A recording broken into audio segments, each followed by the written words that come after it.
Hello friend. देखिए, आज हम टॉपिक स्टार्ट करने जा रहे हैं।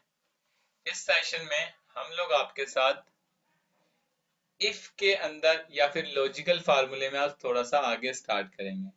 हमने अपनी लास्ट क्लास में इफ, एंड, और, ठीक है, फॉल्स, नॉट ये डिस्कस कर लिए थे। और हमने कहा था हम आपके साथ एक्सेल में 2019 में जो नए फार्मूले आए आज हम वो आप लोग के साथ डिस्कस करने जा रहे हैं। तो इस सेशन में हम लोग आपके साथ पहले एक बार पीछे का रिकैप कर लेंगे एंड देन उसके बाद हम अपने टॉपिक पर आगे बढ़ेंगे।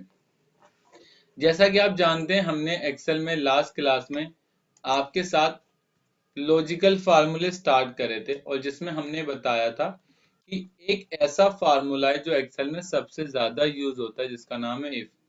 इफ का मतलब होता है जब किसी कंडीशन के बिहाफ से आपको कोई रिजल्ट डिस्प्ले करना होता है तो अब हम इफ की मदद लेते हैं। क्लियर है? तो हमने यहाँ पर इफ लगाया था, कहा था कि अगर ये वैल्यू 50 से बड़ी हो तो तुम मुझे पास दे देना, अदरवाइज फेल दे देना।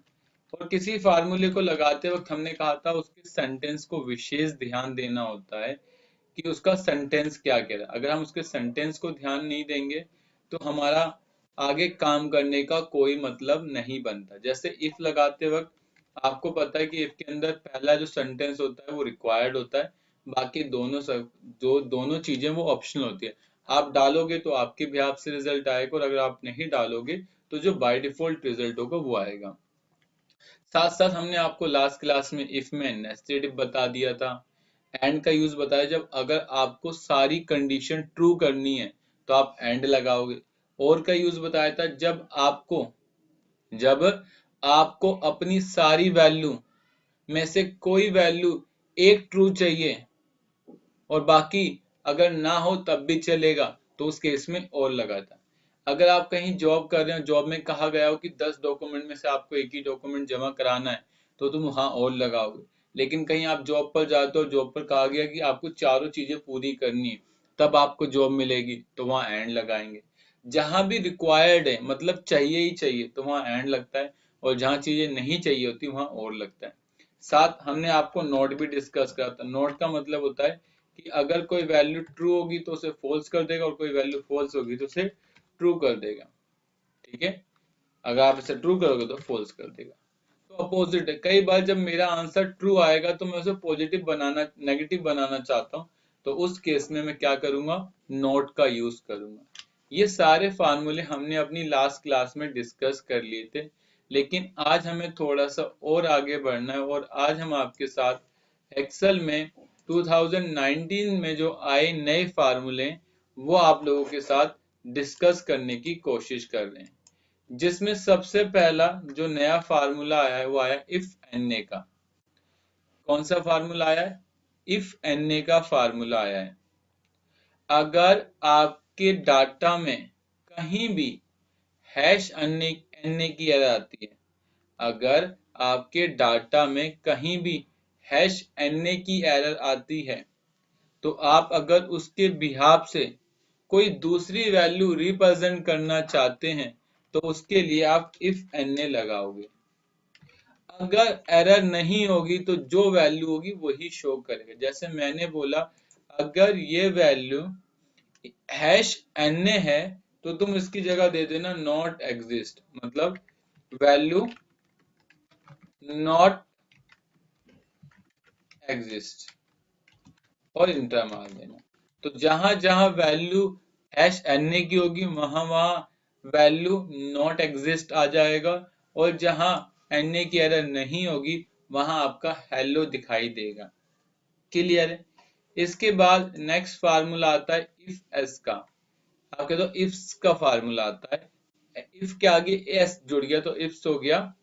आपको याद होगा जब मैंने ग्रेड सिस्टम सिखाया था तो बहुत लंबा फार्मूला लगाया था मैंने उस समय आपके साथ।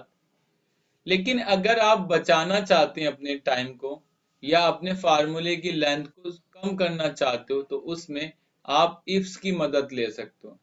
किसकी मदद ले सकते हैं? इफ्स फार्मूले की मदद ले सकते हैं। जैसे कि हमें किसी को कमीशन देना है लेकिन यहाँ कमीशन परसेंटेज चाहिए, यहाँ कमीशन अमाउंट चाहिए। ठीक है, तो हम कैसे करेंगे, हम सिंपल काम कर सकते हैं।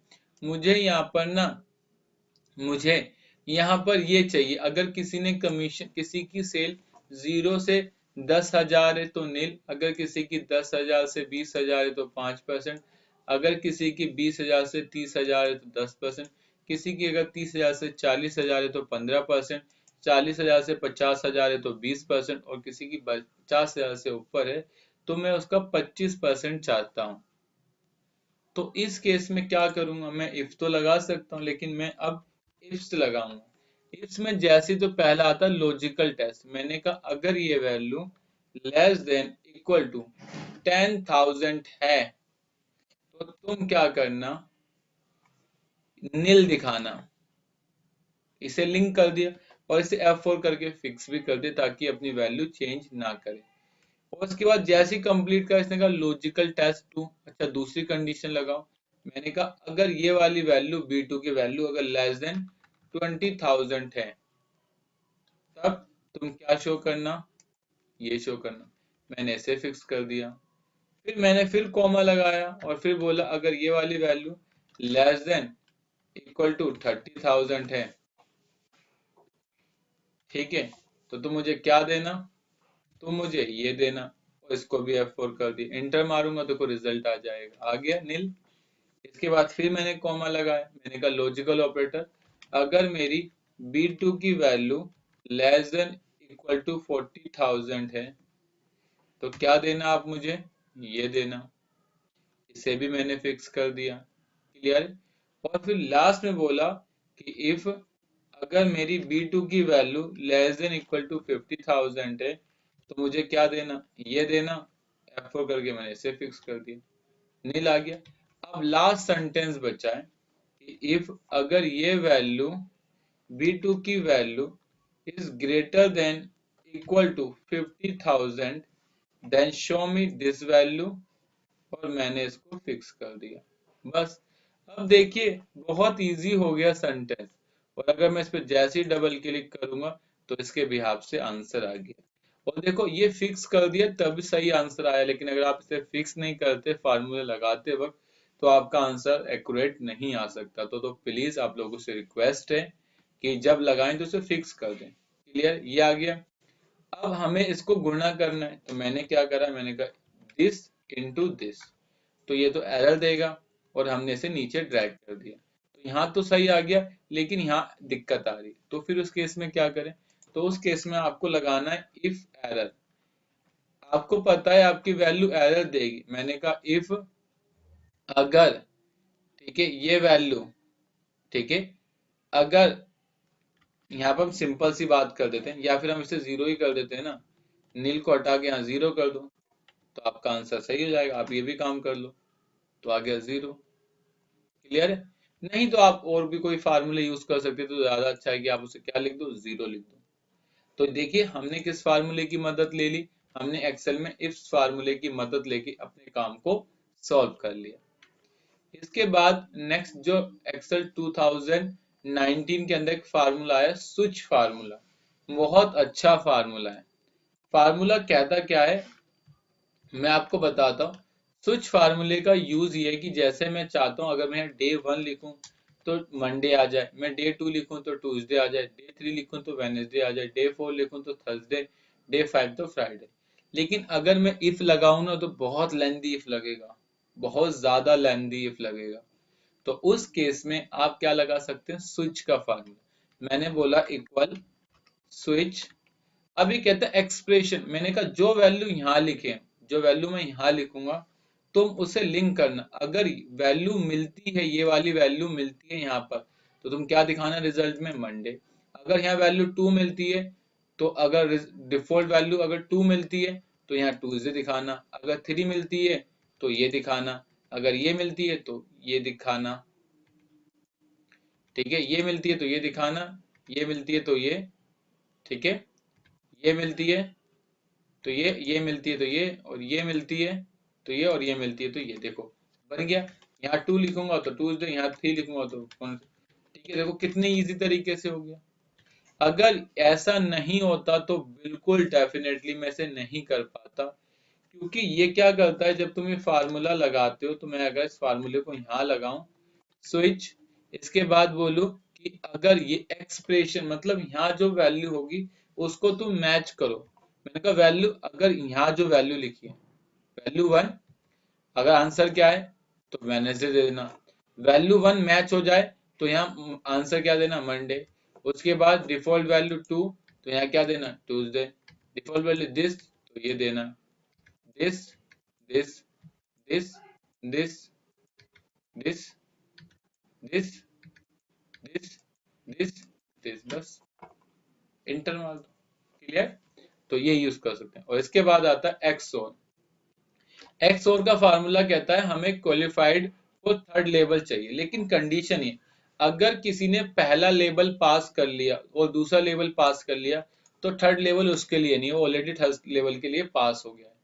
अगर दोनों में से फेल है उसके लिए भी थर्ड लेवल है ही नहीं, वो क्विट हो गया, वो कर ही नहीं सकता।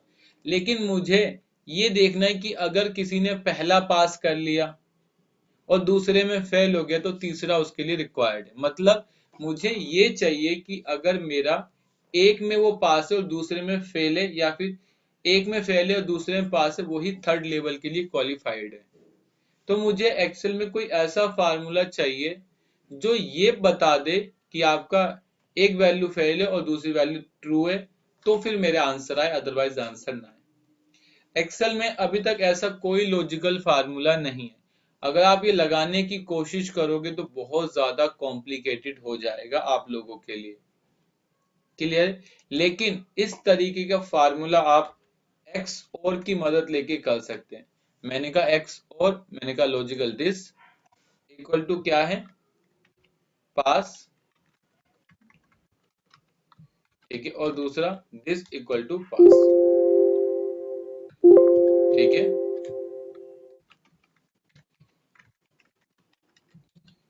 और इसे एंटर मार देना, ये आ गया फेल। और जैसे ही नीचे ड्रैग करोगे आंसर देखो। अब ये क्या करेगा, अगर दोनों पास होंगे तब भी फेल दिखाएगा, मतलब तुम्हारे लिए तो है ही नहीं है, क्योंकि तुम ऑलरेडी थर्ड के लिए क्वालिफाई कर गए।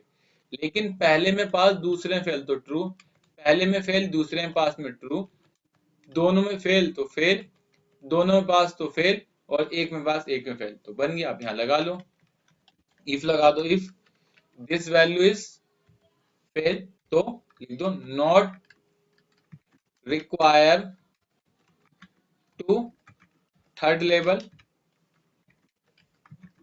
ठीक है, यहाँ लगा दो, ठीक है।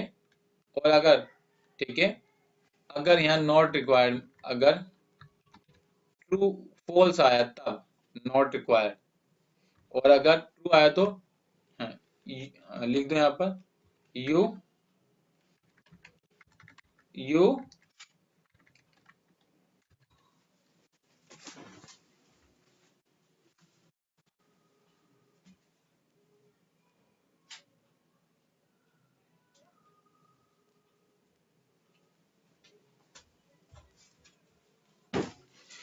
लिख दो आगे, यू रिक्वायर्ड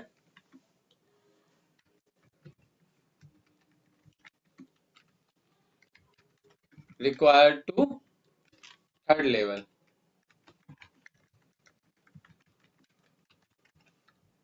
ठीक है, और एंटर मार दो बस। तो जो नहीं होगा वहां नॉट आ जाएगा, और जिसका होगा तो वो आ जाएगा, you require to third level और you are not required to